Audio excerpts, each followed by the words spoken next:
લક્ષ્મીનારાયણ મંદિરમાંથી મધરાત્રે 12 વાગ્યે ભગવાન લક્ષ્મીનારાયણ અને ઘનશ્યામ મહારાજની મૂર્તિ ખસેડવાના મામલે ભારે વિવાદ ઊભો થયો છે।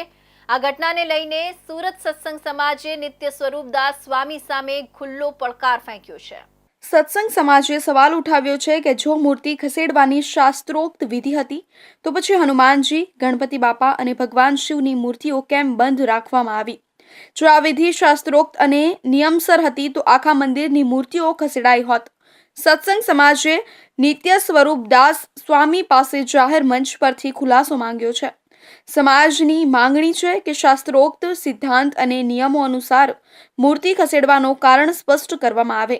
જો સ્વામી ખુલાસો ન આપી શકે તો તેમને જાહેરમાં માફી માંગવી પડશે। વિરોધ કરવામાં અમારે મવા મંદિર માટે જે 2 મહિના પહેલા આ ભગવાધારીઓ જે અધમ કૃત્ય કર્યું છે એના વિરોધમાં અમે અત્યારે ભેગા થયા છીએ અને અમે એને આ બધા ભગવાધારીઓ જે અહમ ને અહંકારમાં જે અધમ કૃત્ય કર્યું છે, આ તાલિબાનો જેવું એને કૃત્ય કર્યું છે, એટલે અમે આને છે ને સંપ્રદાયના તાલિબાનો જ ગણી છે। તો અમે એને કહેવા માંગીએ છીએ કે ભાઈ તમે આ છે ને અહંકાર ને અહમ છોડી દો અને નિર્માની થાય ને ભગવાનનું ભજન કરો ને માળા હાથમાં લઈ લો।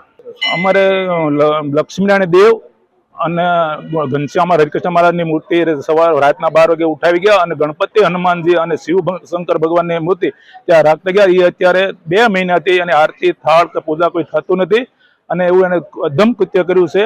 અને ઓલી મૂર્તિ સવારમાં જે લક્ષ્મીનારાયણ ગઈ ગયા અને 5 વાગે લઈ ગયા, 12 વાગે લઈ ગયા, 5 વાગે તેને આરતી હતો ઉતાર એના વિરોધમાં આજે અધમ કૃત્ય કર્યું છે। એટલે અમે આ સાધુઓને ભગવાધારીઓને કહેવા માંગીએ સુધરી જાઓ